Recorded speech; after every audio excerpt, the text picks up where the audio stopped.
Welcome to USA Global TV and Radio, where our mission is to provide education, entertainment, hope, and inspiration.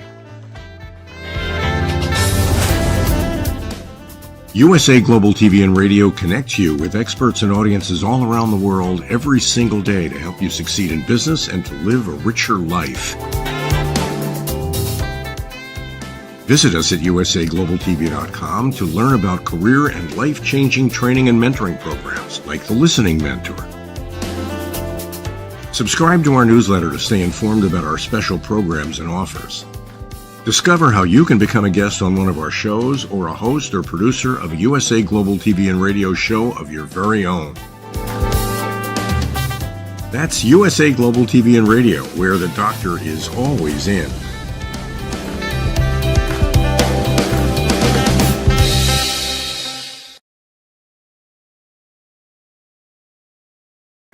Hello, everyone. A warm and happy welcome to everyone across the world joining us here on USA Global TV and Radio, where we provide world-class education, hope, and inspiration. And 2024 is the year we are helping our entrepreneurs across the world sell their vision. I'm Dr. JACALYN KERBECK, and our show today is the United Kingdom news and culture. And unless you've been in a cave or asleep for a long time, there is incredible news that has been coming out of the United Kingdom. We are all on pins and needles waiting for our team to come and share with us what actually is going on. Obviously, there's been a number of announcements about health, especially related to the king and other members of the royal family. And so we are anxious to find out what is truly going on. Let's welcome our team. Joining us from, I believe, Texas, but not ever really 100% certain. It's DIANN FLOYD BOEHM. Hello. Hi, Dr. JACALYN from Texas. Texas, USA. You are our expert correspondent there and also in Virginia. So thanks for joining us, and thanks for that beautiful sunflower above your head. Oh, thank you so much. I painted it. I am excited about hearing what's going on. Thoughts and prayers to the royal family. So I can't wait for us to get started. Yes, well, let's do that. The woman of the hour, HELENA CHARD, joining us from the United Kingdom. She has decades of experience in covering the royal family, as well as being on all major platforms across the world. Welcome. Hello. Hey, I'm sorry, I raced in. I've just got myself here by the hook or by crook, so I do apologize for this terrible backdrop, but rather be here with you guys than not. So thank you. And I've just done a show prior and raced here, and there's so much going on. I mean, everyone is parked here in the UK outside Buckingham Palace waiting for all the updates regarding the royal family. King Charles's health, obviously mainly cancer diagnosis, etc. So it's and everyone wants to know what's happening. It's very sad, and there's a lot of speculation going on, but it's trying to decipher, the fact from fiction, which sometimes can be a bit hairy. But it's I think the whole of the country is really quite sad. I don't know how it is with you guys. Is it being reported and covered? Is it Oh, being like yes. top story? Has Yeah, it? absolutely. Wow. Absolutely. It is Before, a top Okay. story. And, but like you said, they said King Charles came out with it, so there wouldn't be any speculation, but all there is speculation. It is just because the media just everyone wants more and more. And it's also natural instinct, isn't it? You think, oh, well, what about this? What about this? And then if there wasn't so much Chinese whispers, you would take everything as is. But I think as well, it's introducing more and more information gradually as not to shock. And so it's not to take everything as is. Because I know the latest thing that's happened recently is King Charles always has his weekly catch up with the Prime Minister, Rishi Sunak, and it's an in-person one. But obviously he's undergoing treatment now regularly for his cancer that we're not quite sure where on his body it is, but although we have an idea. And now they've stopped doing the in-person, which I knew would happen. I mean, obviously it's inevitable. If you can do something online, you're not necessarily going to meet up in person if you're not well. So small things like that, it's common sense, really, isn't it? More than anything. it absolutely is. And we're going to dive into it in a moment. First, we're going to bring out Simon MacDonald, who's joining us from Scotland, and he is ready to give a presentation as well. So let's welcome him. Hello, Simon. Hello, everybody, and everybody in the world. Good morning, good afternoon, good evening, good night to some as well, I believe. And yes, everyone from Dublin to Tokyo in the east, and USA, of course, as a centre focus. I'm rabbiting on today. No, you're not. We always love hearing your stories. It's our weekly Wednesday roundup where we get together and just have a chat. But there is a lot of news. And as you mentioned, Helena, there's a lot of speculation and stories. And I think also because across the world, we've watched King Charles go from bringing the prince to the king and losing his mother, the queen passing away, and everybody watching and thinking, wow, what an incredible journey he's had. And now for this diagnosis. What are you hearing there? Obviously, you're this story very closely, you and Ian Palm Turner. What are you hearing there on the ground? Well, I think what's happened, obviously, is that we've seen, King Charles. He's awaited his crowning glory moment. I think that's the main thing. So we all become rather fond of him. I think even people that weren't quite sure, how good a king he would be. I think he really has proved himself to be a very open, kind, empathic, giving person. He really does love people and wants everyone to do well. And so we've sort of embraced the royal family. Even people that I know that are not necessarily royalists have sort of been watching, intrigued about everything. But he obviously, it was, I think, Monday, we were contacted at 6 o'clock, and I think the whole media world actually was quite shocked to hear his cancer diagnosis. And then every single channel wanted to know what was happening. So, Fox, NBC, there's just so many. It went a bit mad, as it does. It's just really, really quite sad. And the good thing about it, though, is the king actually he's a man of great faith, and he really does hold that close to his heart. So he's a positive person, and he believes truly that he's going to get well, and he will. He's fighting fit. That's the main thing, apart from obviously cancer diagnosis. He is so strong. I mean, he beat us all at running or racing up a hill. He really is stoic, and I think that's going to stand by him. Queen Camilla as well. What a woman, the best woman really to have by his side. She will get him through everything, and of course the whole family, the working royal family, are sort of front and centre now. Everyone has revved up. I feel worried for Camilla because she's got both sides of the coin, because obviously she's supporting him emotionally as well. But everyone's now taking on extra working duties. Nothing serious has to happen. Councillors have said nothing like that has to happen. But obviously, with people stepping up and doing their best and taking over certain bookings, working things that he had in place. Prince William was going to be off for a little bit while longer looking after his wife, but he's back at work today. He's doing investitures, and in fact, shortly is on his way to a charitable event for the Royal Ambulance, and obviously that's close to his heart. And I think this is the first day that he will also be asked about his father, how much he gives. I don't know. So, and obviously Duke and Duchess of Edinburgh, again, working very hard. Just everyone is giving it their all. But we have to remember, these are normal people as well. There are human things going on, and they have to also be allowed to recuperate without too many prying eyes. I know lots of people are very interested in Harry flying over. It was a very quick flight. But again, everyone was saying, what's he doing? And already everyone's judging. And it's, in a way, if you look at it from a human point of view, maybe he was panicked. He hears his father's got cancer and he raced over because he wants his father. I mean, that's what I would like to believe, and that it's not a publicity stunt.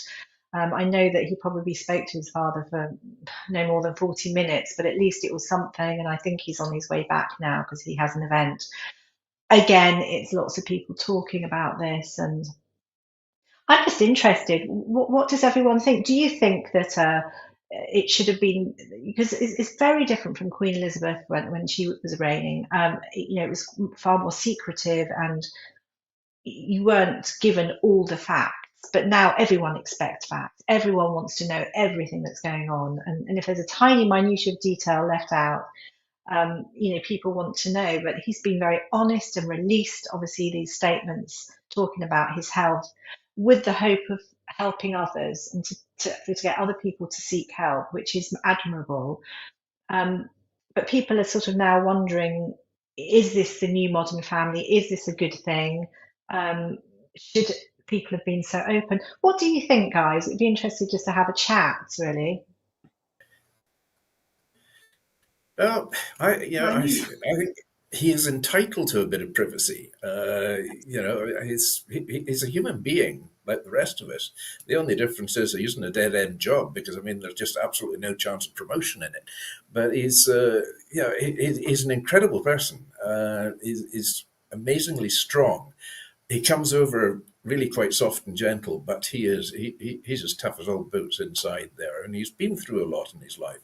And he is perfectly entitled to say, well, okay, I've got cancer, the world has to know, but they don't have to know all the gory details of it. Suffice to say, yes, it's in the public domain, they know, that's fine. And it's the same with Catherine as well, that, she went into hospital, she had her abdominal surgery, but she's not going to say just what it was. Why should she? Again, totally entitled to her privacy on the matter. That's my piece.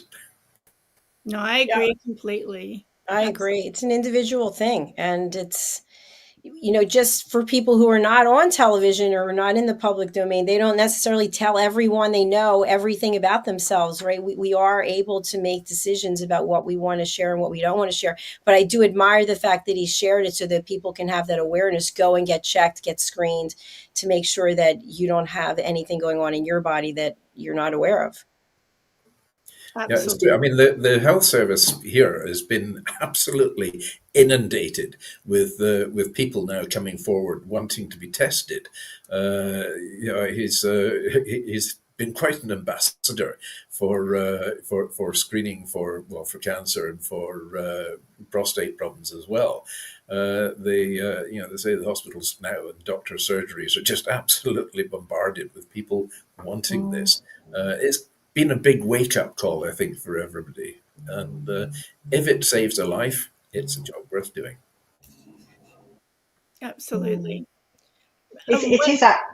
Go ahead, Helen. I'm sorry. No, I was just to say it is actually I think it's National Cancer Prevention Month as well, February here. I just thought I'd just add it, which obviously, because people obviously really go for it as well, so they're talking about cancer all the time. So already there are lots of people going to get help, but now with King Charles and everything he's been talking about, it's we're yes, it's having the surgeries and everything in place, isn't it, to take all the people coming in. But it's a good thing no matter what, definitely. And I know I can just see him. He will be working. He's very bright. He needs to keep himself going, and I know that even with treatment that he's having, he'll be there furiously writing letters. And that's actually when he made the announcement, when it came over, and that was just before 6 o'clock on Monday that I heard. He released it's been cropped, that picture, but he released it with that, which I thought was quite a strong picture in a way. And I think he was sort of like looking out at everyone still with his position, but he will be there going through his paperwork and still keeping an eye on everything, absolutely. And he'll want that. He wants continuity and stability for our British state. I mean, goodness me, 1,000 years plus or something we've been going, and he takes everything very seriously. I mean, goodness me, he's been waiting all this time, hasn't he? So he is in Sandringham at the moment, which is really beautiful land, and it's very tranquil there. So I can see that's a good place for him to recuperate. In fact, I think after his meeting with Harry, he drove to Buckingham Palace, which is very close to Clarence House, where he actually lives. I actually found out that when they fly the flag, he's normally at Clarence House, which is a stone throw away from Buckingham Palace. I don't think people tend to like to stay there. But he then got his helicopter to Sandringham, and there he is recuperating. But that he'll be doing loads of bits and pieces and chatting. It's quite hard for him to slow down. I think that's Queen Camilla's big task, is to try and get him to relax. And I think it's just because he's so bright as well. He really is quite incredible in what he's done and achieves. But he can't wait to get back to public duty. And I'm sure Prince William can't wait for him as well to get back to public duty, because now he's having to really... Because he's a young dad. Yeah, and it's quite interesting because... I have a question for you. So now they're in the state that they're in, and there's less people, if I understand, to do royal duties. Therefore, I guess we'll see even more Princess Anne helping him get through things, right or wrong. I mean, we have such a thing as well as councillors of state, which we introduce if the king cannot rule anymore. He can, obviously, and he will have some time out, and then hopefully will be back. But if he can't, then two of the people that are, there's a few now. I mean, goodness me, I think Harry and Andrew are still on the list. But anyway, they won't be put in front. But people will up their game. But we don't have to talk about councils of state. People have confused it and think that someone needs to take over, but they don't. He will just carry on. So I lost myself. What were we saying?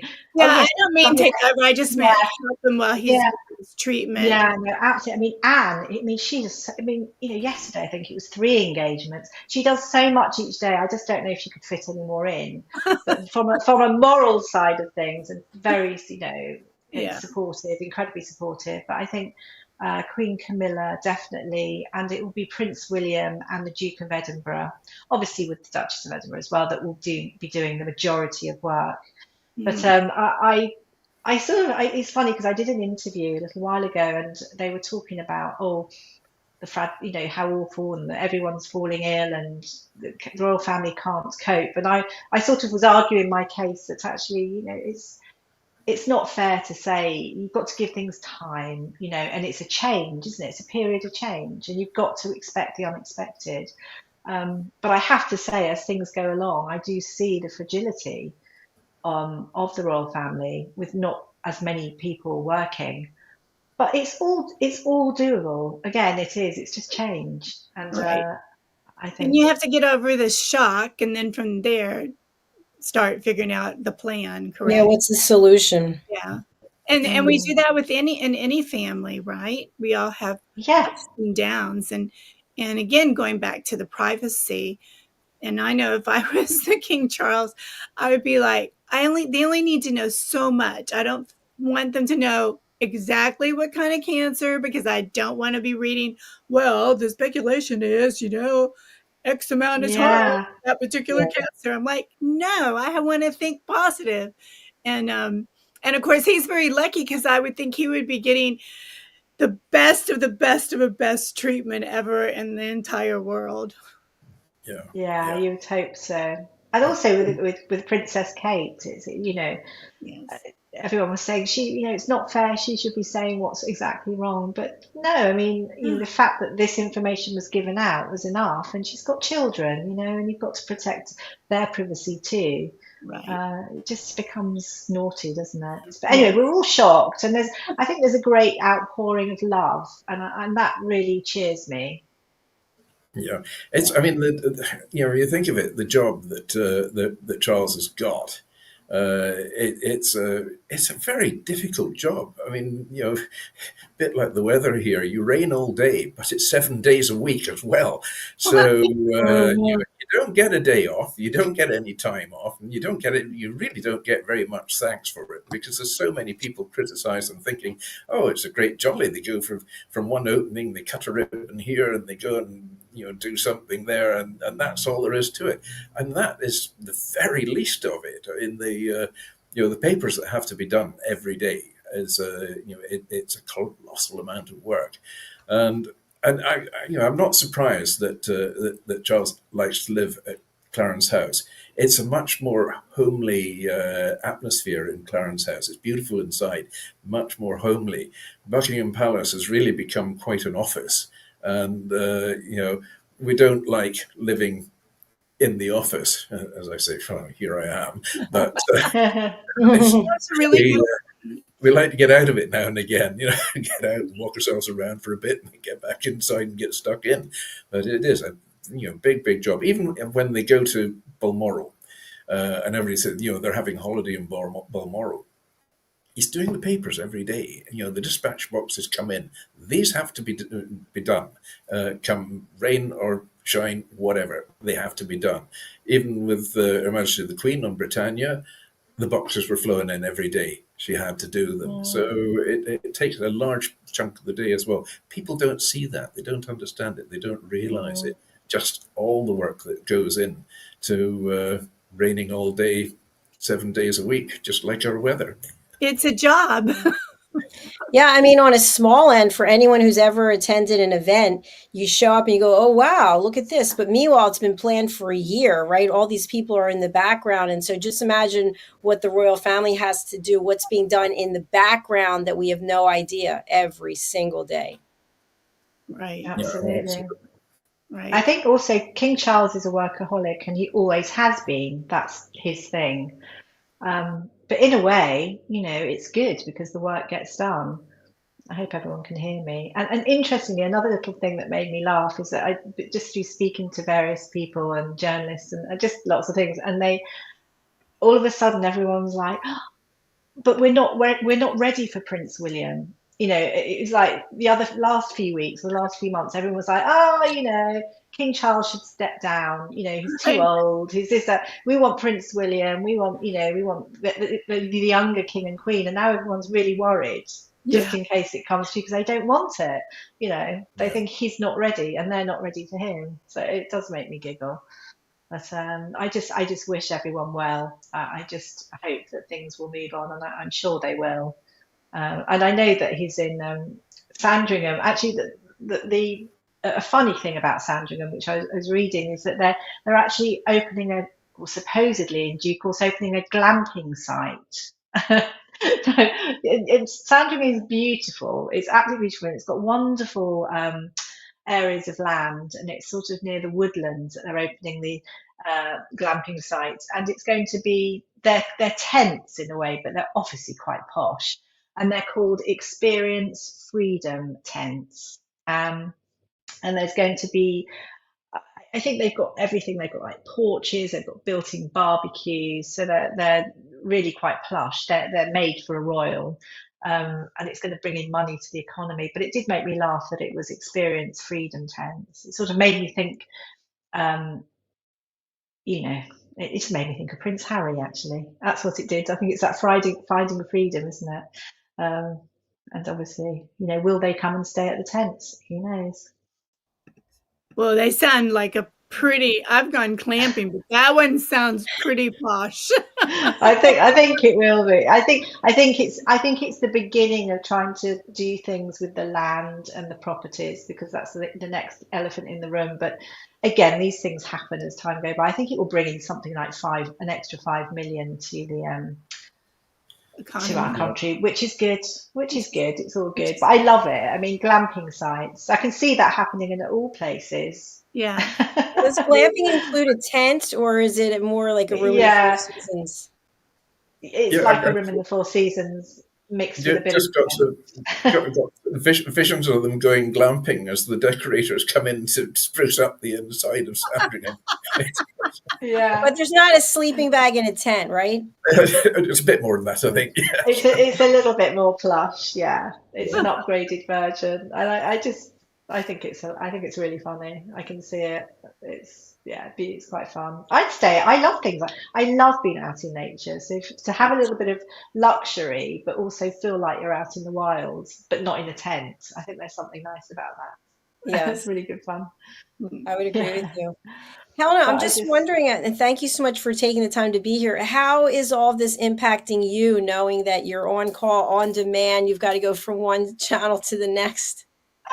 It's okay. It's fine. Luckily, I'm managing my time. But the thing is, it's a difference of time scales, isn't it? And then I, for instance, was doing something for GB News, and then there's something which is like at 6 o'clock in the morning, which then means that I have to be ready at silly, unearthly hour, travel by taxi, and get there. So that even here in the UK, that impacts my timing. And then if you're speaking to Australia and things, again, you've got the complete time difference. So it can get quite exhausting. And then if you actually add up the amount of work you've done, which obviously is a lot, actually in increments of time, it's not that much. It's more the travel and the other bits and pieces. But it's good. It's what I enjoy doing. And it's always good to give information to different channels. And sometimes people get it occasionally, and I find it quite shocking, because then this is going out to like a big country. You can see how Chinese Whispers on a big basis carries on. You've got to have the right sources. It's too easy, isn't it, to just have someone, because I know that somebody was saying how ill Charles and Camilla were. This was some time ago, and then this sort of flew around. Of course, everyone's absolutely on tenterhooks. Anyway, we actually have a photograph that you provided, and I don't know why our names peek through the overlay, but there's Simon McDonald right there. Simon McDonald is sitting on King Charles and Queen Camilla's shoulders. What are you doing, Simon? I love that. I think that's a lovely photograph of them both. That shows their love, and it actually is quite really attractive sweet photograph. Yeah, that is beautiful. Yeah, I know. Well, before we go over to Simon, I know you have a presentation today. Helena, you're very much an advocate for wellness. What are you doing during this time when you're so in demand, traveling around? What are you doing for self-care? Well, I have to say, I'm trying to sleep. I'm just back from flu. And I'm telling you what, if someone's not had a flu jab, please go and have your flu jab, because I've not had flu since I was a young girl. And I honestly thought I died. It was so shocking how ill I was, and I couldn't move, and I've had to spend, so it's all come at a funny time, really. You see Charles and the illness and lots of work, but that took it out of me. And then it was just simple things like lots of water, just short walks now. So I make sure that it's very easy in the work I do, which is a lot of research as well, to be on the computer all the time, be on my phone all the time. So I have to be quite strict. And one of the things as well, is to not have my phone next to me when I am sleeping. Even if it's 2 hours sleep or I'm not having a full night's sleep, I mustn't have my phone with me because everything can wait. So I'm not one of these people that is at the gym and pumping iron and various things. But I do want to start swimming. I just can't get past that wet feeling, that wet, cold feeling. I just can't. I don't know. I just need to think things through. But I keep myself well, eat well, keep hydrated, do movement, but I'm not doing high impact. And it makes me feel so guilty as I look at your face, JACALYN, because I know that you're just like a superwoman and fit and like an Olympian, like I was years ago. I'm just a crazy person. You might get your opportunity to go swimming a bit sooner than you think. I've seen the weather forecast. Yeah, I know. or skiing, maybe skiing. And it rains all day. I just want to share that I used to swim. I would go to the gym and they had this beautiful Olympic-sized pool and I would swim. And what happened, I'm sorry, I'm just going to put it out there, but several different times there were things floating in the water and they shouldn't have been there. And I was like, yeah, that's the end of that. That's the end. That's the end. Goodbye. No, this is not good. Maybe I don't think I'm going to go swimming. Not supposed to be there, friends. Sorry, just letting you know. What about everyone else? Like, what do they do to keep fit and well? For self-care? I'm about sailing, and I've been sailing since 4 years old, and I've gone sideways ever since. Although since last April, when I had a knee replacement, it's rather clipped my wings on that aspect of it. But I'm ready for it now. Even yesterday, I actually ventured out onto the golf course, first time in I don't know how long, and I thought, yay, getting on the golf course. Bloody thing was closed. I got there, the ground was closed and it was saturated. But I did get into the practice nets and so on, and I actually felt so much better for it. And took Isla, the dog, with me as well, and she had a wonderful walk and rolled about in the grass, thinking this is just absolute heaven. And I'd thought, well, it's closer to heaven if I could at least hit a ball. But there we are. But yeah, I walk a bit. I enjoy a game of golf. It doesn't necessarily enjoy me, but I go through the motions of it. But sailing is an extremely energetic sport. Now I used to compete in yacht racing at national, international level. I had 2 ex-Olympic Solings, which are 3-man keelboat, 27 feet. And that was an incredibly energetic thing. And I remember seeing the doctor one day and he said, what do you do for exercise? And I said, well, I sail. He said, no, I mean, what do you do for exercise? I said, well, I tell you what, I'm short of a crew for Monday night. Come and join me in the boat, having a race at the local club. So he did. And at the end of the night, he came sort of puffing, panting ashore. Says, I take back everything I said about sailing. It really tests the mettle of anybody who ventures into it competitively. Yeah, until you try it yourself, you don't know. Yeah. And it's also mental too, because I took sailing lessons and discovered that was not for me. I rather have a motorboat that just kind of goes and I can have fun. But you're always thinking, because if that wind changes, you would need to bend over and change and round things up and everything else. Somebody did say to me once, it's the mental aspect of it as well. And then they sort of quicked in after that and said, you really probably have to be mentally unstable to go through what you're going through on a yacht anyway. Yeah, probably. And Dianne, I know you've been doing something, whether it's snow, ice, sleet, you're there. Tell us about it. So I am really big into Pilates right now. And I'm up to 5 days a week, which is really nice. I give myself 2 days off, but then, my husband and I might go walking or something. But people think Pilates, you're just laying down, moving back and forth. But if you sign up for different types, there's one called Jump. And if you liked jump roping when you were little, this is so fabulous because you're laying down and you're like pushing, and when you finish, you're exhausted, but you are like so excited about the world and life, and you just want to scream with happiness. It's so cool. I love that. That's Yeah. beautiful, And at Diane. the same time, you're like, my back doesn't hurt anymore. This is so lovely. Well, we'd love to have some actual visuals of you doing it. Oh, no, I look awful. Because a lot of people don't know what Pilates is. They don't, That's true. Do they call it Pilates in the UK? Yeah, it sounds a bit like an Italian pasta dish, but it is quite popular here as well. Yes. I got put off. I don't know if it was Pilates, was it yoga? I just remember that I could hear people grunting. Grunting? Grunting, not in Pilates.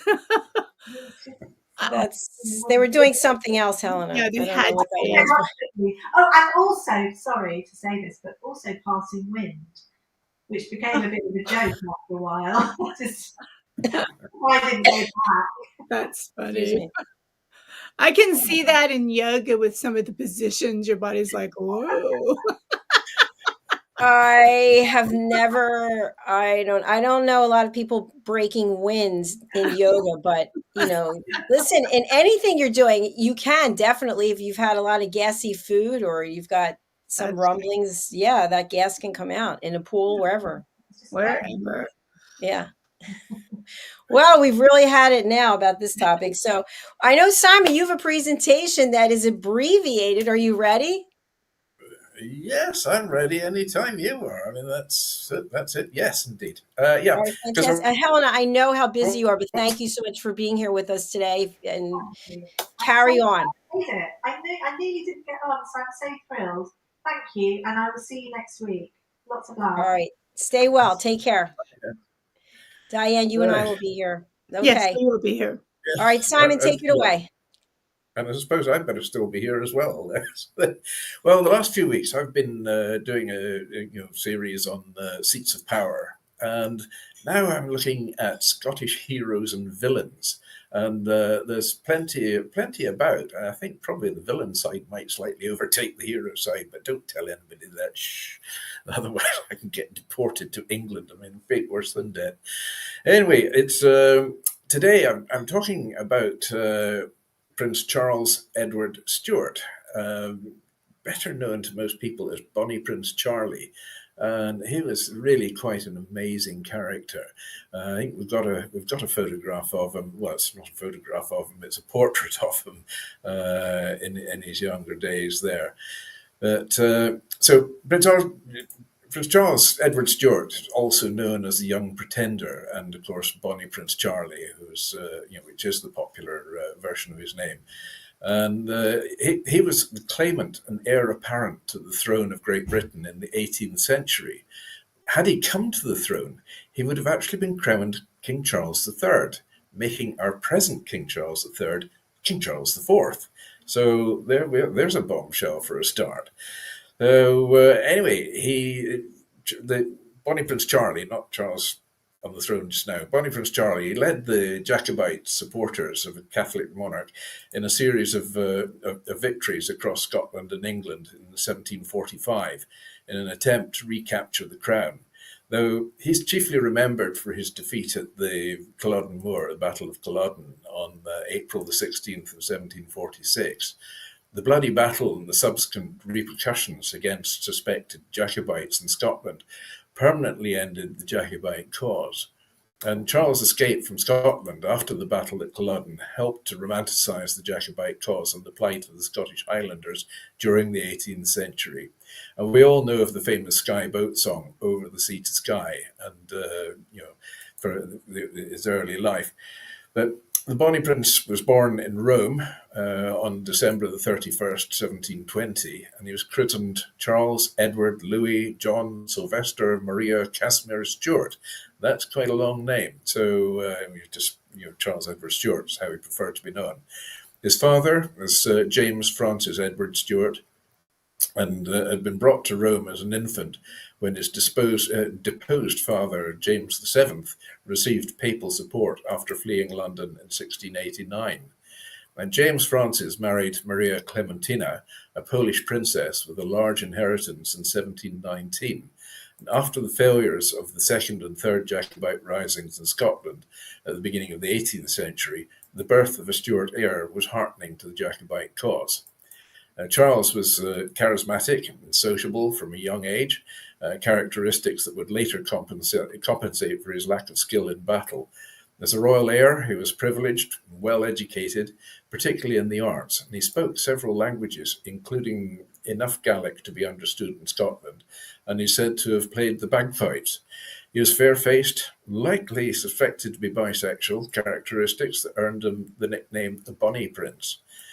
As the son of the claimant and heir apparent to the throne of Great Britain, Charles was raised to believe in his divine right to an absolute monarchy. It was his life's purpose to ascend to the throne of Scotland, Ireland, and England, and it was this belief that ultimately led to the so-called Young Pretender's defeat, as his desire to capture London after securing Edinburgh exhausted his dwindling troops and supplies in the winter of 1745. In order to reclaim the throne, James and Charles needed support from a powerful ally. So after the death of Louis XIV in 1715, France revoked its support of the Jacobite cause.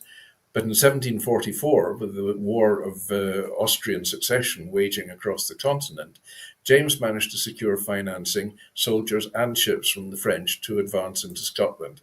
At the same time, the aging James named 23-year-old Charles Prince Regent and tasked him with taking back the crown. So in February 1744, Charles and his French company sailed for Dunkirk, but the fleet was destroyed in a storm shortly after departure. So Louis XV refused to redirect any more effort from the ongoing War of Austrian Succession to the Jacobite cause. So the Young Pretender pawned the famed Sobieski rubies to finance two-man ships, one of which was immediately decommissioned by a waiting British warship. A very polite word, that, in terms saying decommissioned. In other words, it was blown out of the water. Undeterred, Charles pressed on, stepping foot in Scotland for the first time in July 1745 on the shores at the mouth of Loch Eilert. Now, Loch Eilert, a very beautiful part on the west coast of Scotland. I used to actually live there for many years. I ran my business there, and it was a lovely place, but really steeped in history.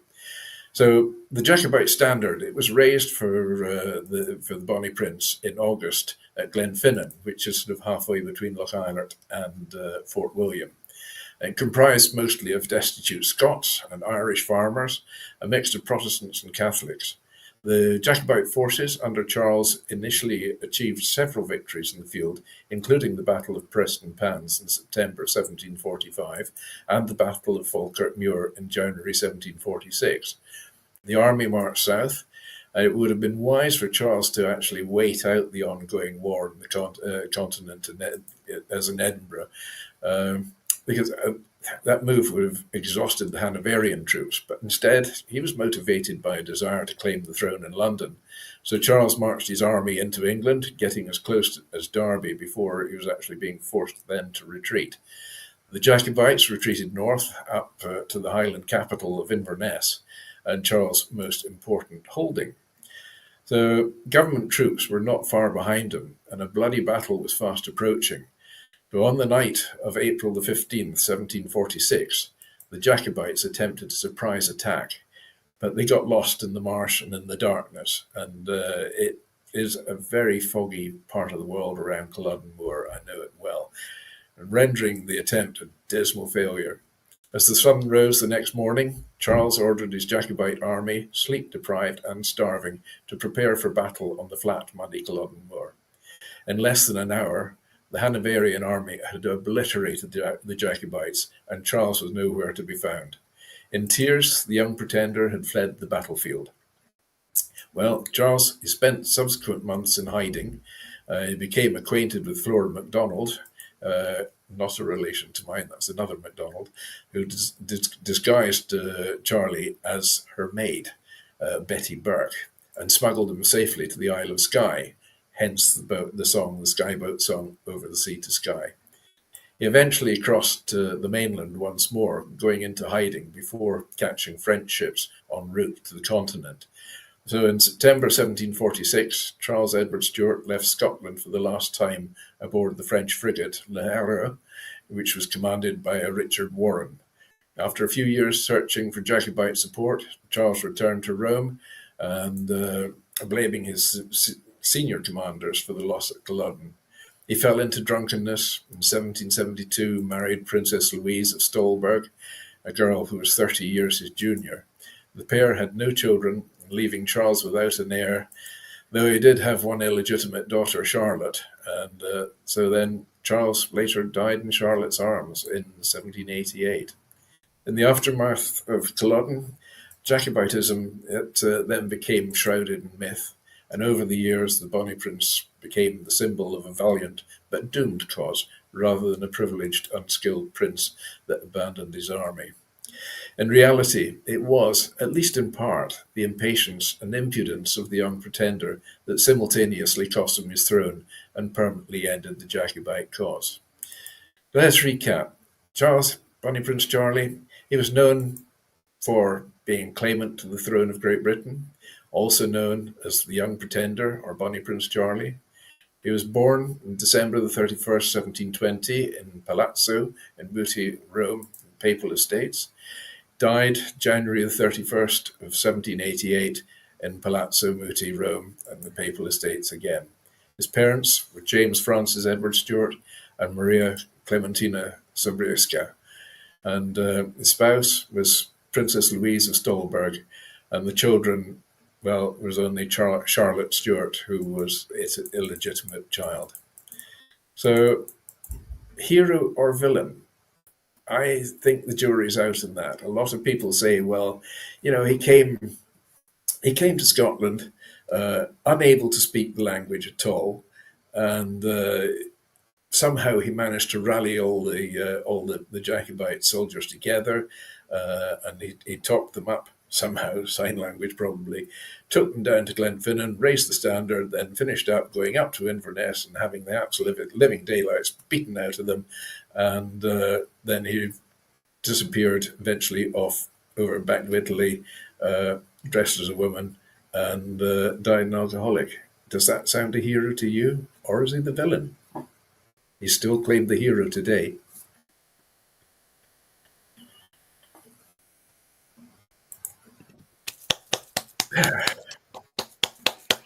Wow, that's quite a story. Diane, we can't hear you, dear. Yeah, you're still.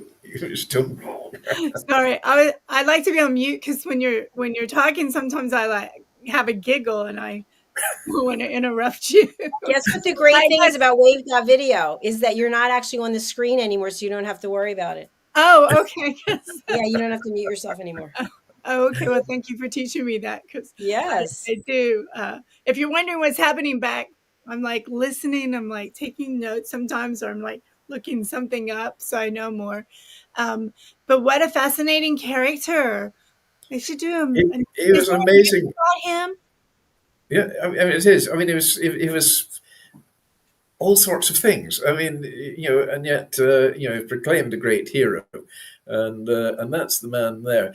The museum in Fort William certainly pays homage to Bonnie Prince Charlie, and has many artifacts relating back to the Jacobite days.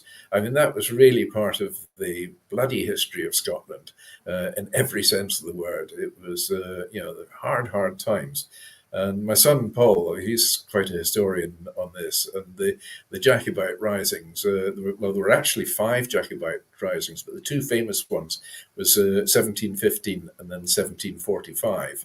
Wow. And the first shots that were fired in the 45 rebellion was a place called near Spain Bridge, a place called High Bridge, which is about 10 miles away from Fort William. And Paul had heard about the first shots being fired there, and he'd worked out roughly where those shots would have been fired, and went along with the metal detector, and he actually found quite a number of musket shots, which would have been the original shots fired in the 45 rebellion. So the area around there in Lochaber is steeped in history. Very beautiful part of the world, steeped in history. Wow, very interesting. Fascinating. Yeah, and thanks for providing the photographs as well. So You always go above and beyond, Simon. And of course, we had limited time today and you were able to get this story out. So thank you for that. Right. Can I quickly do Yes. we've got our the final bit of the on this day. I was fumbling for words there again. So on this day, where we are in 1301, Edward of Carnarvon, who was later King Edward II, became the first English Prince of Wales. So there we are. So that's the lineage for William and for King Charles before that as well, who was crowned Prince of Wales. So that was Edward of Carnarvon. And then 1992, the Maastricht Treaty was signed by 12 countries from the European community to create the EU as we have it today, the European Union. Birthdays. Right. Now, we've got Charles Dickens was born this day, quite a long time ago. How do I have his date? I don't have his date. That's a shame. But it was certainly, in the 1800s. And, of course, Charles Dickens is known for writing Oliver Twist, Tales of Two Cities, A Christmas Carol. He was born in Portsmouth in Hampshire. Not many other well-known people born this day either. But for deaths, we've got Harvey S. Firestone. And he died in 1938. He was the American manufacturer and founder of the Firestone Tire and Rubber Company. So that was, a flat tire that day for him. So that's what we have for on this day today. You're so funny, a flat tire for him on that day. That's hysterical. You're so witty. I wish I could think that fast. Sometimes you've got to. When you lose your script. My printer started printing by itself. Stop it. Stop. So that concludes our show for today. Diane, what would you like to leave our audience with? Just to remember that you have a light inside you and share that light with others. So have a blessed day. Thank you very much, Diane. Any projects that you currently have going on? My family sent some things off to the editor, so I feel relief. Yes. Simon, where are you in your next publication? It's with the editor.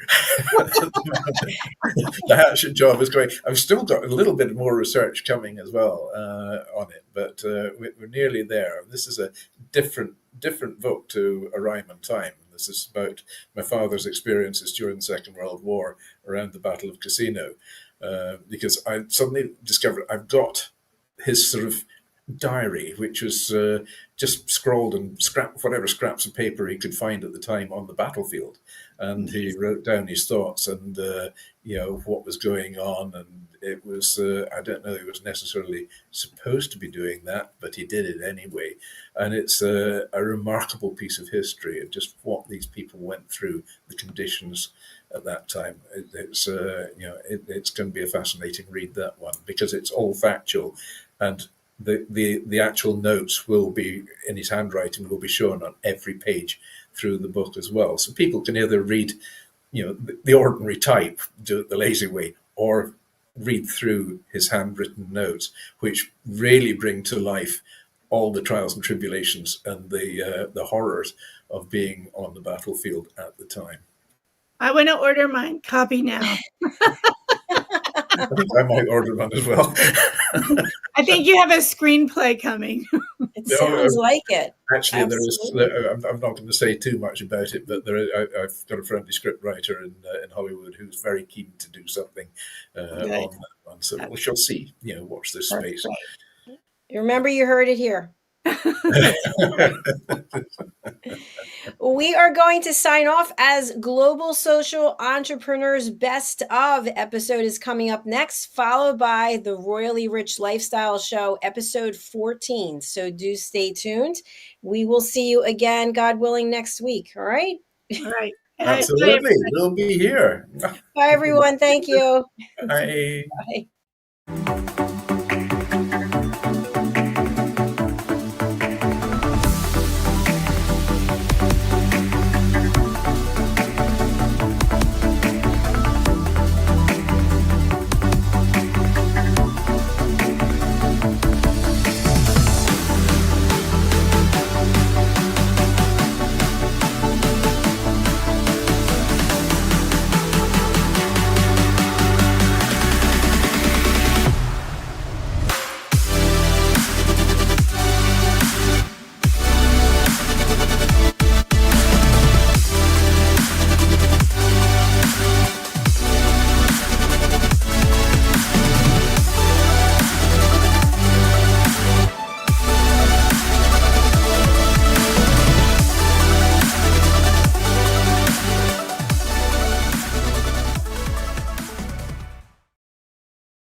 The last few days have been really amazing. I had a trainer course from the British School of Etiquette. And I must say it's been one of the best decisions I've ever made and one of the best investments I've made in my own training and development.